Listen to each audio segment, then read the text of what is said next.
It reminds me of the starfish, which gets itself tightly around the clam and uses all its stuff to weaken and pry open the clam. Now, this is a battle to the death as far as the clam is concerned. If the starfish is able to open him even a little bit, he can get him open all the way, and that's it, of course, for the clam. He's the starfish's lunch. No, Chris, that's not where babies come from.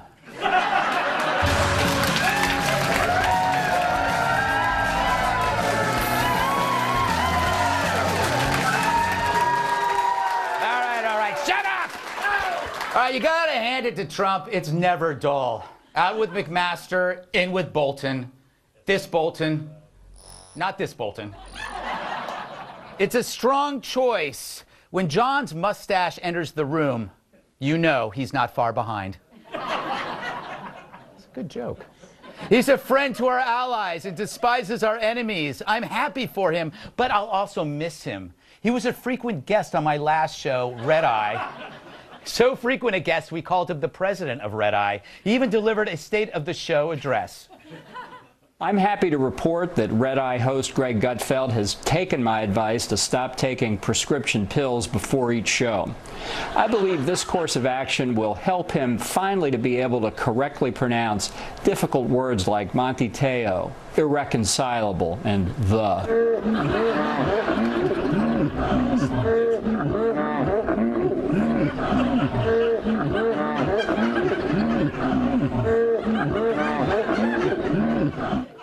Good luck, my little handlebarred hobbit. But that wasn't the story of the week. Biden wants to fight Trump. That is the story of the week. This would be the greatest day for the makers of Ben Gay. When a guy who ended up becoming our national leader said, I can grab a woman anywhere and she likes it, and then said, I didn't make a mistake, but they asked me, would I like to debate this gentleman? And I said, no. I said, if we were in high school, I'd take him behind the gym and beat the hell out of him. That is some tough talk. I'd kick your ass if I were in high school. That's like saying I'd kick your ass if I were a giant clam. It's a biological impossibility. Anyway, Trump took that bait faster than Kevin Spacey on the set of To Catch a Predator.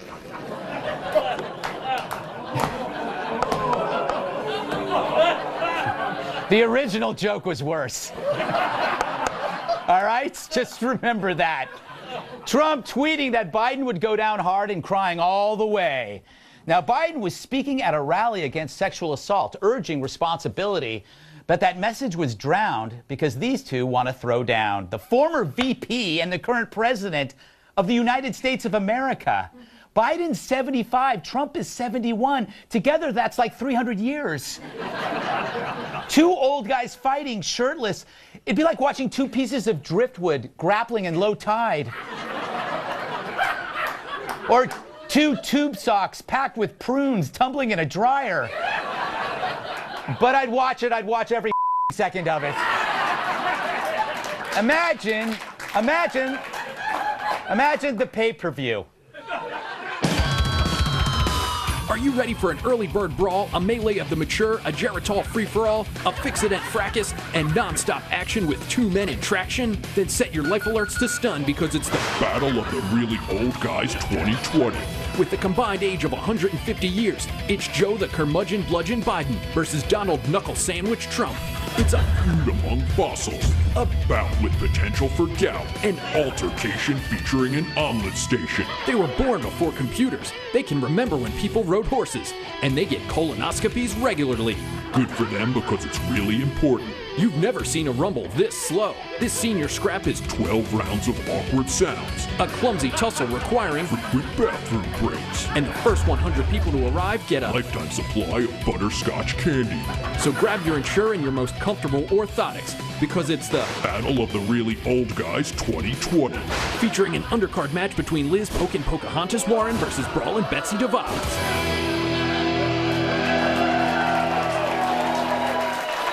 Now, this is all fantasy. They're not really going to fight. For one thing, neither of them want to mess up their hair. But if this is Joe's audition to take on Trump in 2020, I think he's making a mistake. He's trying to steal voters from Trump, and this is what he lifts from him, his least appealing trait. Trump's got better ones. His strong stance on terror, his love for law and order, his fun rallies. That's why we live with Trump's often rough talk. Believe me, if we weren't getting lower unemployment or tax cut bonuses and talks with North Korea, Trump the personality wouldn't be half as popular. Fact is, everyone has a talent. A skunk has one, a peacock has one, but a skunk can't impersonate a peacock, or vice versa. So, Joe, stick to what you know, like hugs. Here we go. Look at that. Look at it. Goes on a little too long. He won't. Yep. There it is. She's feeling uncomfortable. Yep. All right. Enough. He just can't let go. Period. Let us welcome tonight's guest. He's so bright, you'll see spots when he leaves. He's the leading philosopher, psychologist, and all-around godfather of the internet. His YouTube channel has almost 1 million subscribers. His latest book is 12 Rules for Life. It's University of Toronto psychology professor Jordan Peterson. All right. He's nailed more roles than a perverted baker. The great actor, Daniel Roebuck. He's got an excellent new film out called Getting Grace. She's no waitress, but she brings a lot to the table. National Review reporter Kat Dimpf. And he can't play hide and seek. Impact wrestler and my massive sidekick, Tyrus.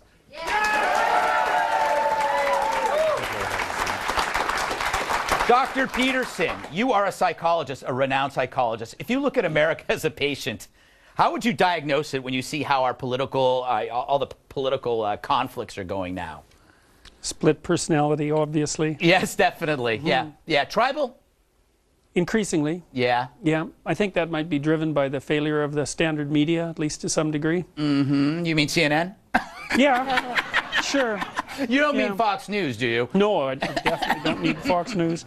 Yeah. Well, I think that as readership and viewership shrinks, it's easier to use clickbait and to use tactics of indignation to attract decreasing viewership. And that might be driving the polarization to some degree. Yeah. That's partly a technological transformation. Yeah, it seems like in terms of polarization, people are seeking order out of chaos, right? They like to hear the things that they want to hear, and that's just the way. Isn't that how we all are? We just like to be around people that are like us. Yeah, well, we in the past we've been able to maintain a reasonably civil dialogue. Yeah. Like, I haven't seen things this polarized, I don't think, since the 1970s, since the early 1970s. Yeah. And so it's kind of an ugly mess, and I think a large part of that, I do believe, is driven by the universities and their continual production of people who are radically left in their political orientation. So, the identity politic that is now putting the group before the individual. Yeah, it's a terrible thing to do that, and it is an invitation to tribalism, and tribalism is an invitation to conflict. So you'd think that one of the great achievements of the West, as far as I'm concerned, is that we figured out a long time ago, maybe several thousand years ago, that the individual should always be superordinate to the state. Right? That's the great discovery of Western civilization. All right, Professor Dan. Yeah. I was a doctor and lost, Dr. Arst. So I have that going. You were a doctor and lost. I was nowhere near as smart as Dr. Preston Jordan, though. But I am intrigued by this whole idea that we love sports, and that's tribalism, right? Right. We're all into that. Yes. So we've done that, and I always thought that maybe was the thing that we put instead of like fighting. We all had sports teams. Yeah. Am I wrong? I don't know. I just came up with. I was trying to act smart. Oh, thank you. You did a great job. You did I was so nervous. So I wanted to. You are an actor.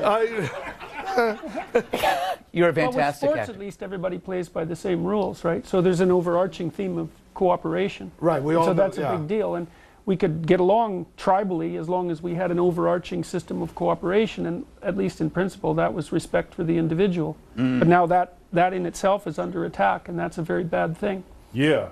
Yeah. Tyrus? Huh. What you think? I'm processing still. I'm more upset about that. You think everyone wants to hang around people that look and act like them. You know how lonely I would be? I'm looking for a 6'8" black and Scottish powerlifter conservative. Just be walking just sad all the time. Like, man, like my best friend would be Sudan, who just passed away, the rhino. That'd be it. That'd be nothing. I mean, I think, and here, this is the media's fault again. CNN and the super left, they're looking, even if you don't, they're shoving people in the fight. Right. Biden actually made those comments before the election. And he was at a rally where it came up, and he explained why, because he was talking about how important and how strongly he felt against men saying inappropriate things towards women and doing things, and you know, we all know about the grabbing and whatever, and that was the issue. They just took that and were like, he wants to fight Trump. Yeah, He's going to run for president.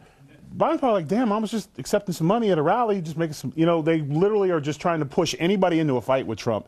And that was the first time he said it, not this latest time we're talking about. Yeah, he said it before, and they brought it back like it was brand new. Right. He was retelling the story of what he said before, but that information is not needed because maybe we could throw him to fight Trump. Nobody wants to fight Trump right now. Nobody wants to go. No one wants to start running for president now. Well, it's completely, you're going to be forgotten. Nobody can do Trump well, Kat, except for Trump. Like, you can't, like, if he can be pretty rough and sloppy with his rhetoric, if you try to do it, then he comes right after you. I think we saw that in the debates. Remember when little Marco tried to be tough and he just ended up looking absolutely ridiculous? I just wanted to say that normally, I would love to watch two 70-something-year-old men fight. Yes. However, not when my tax dollars are paying for at least one of their medical expenses. I will not allow this. I will not allow this. You know, maybe President Obama was right about Obamacare.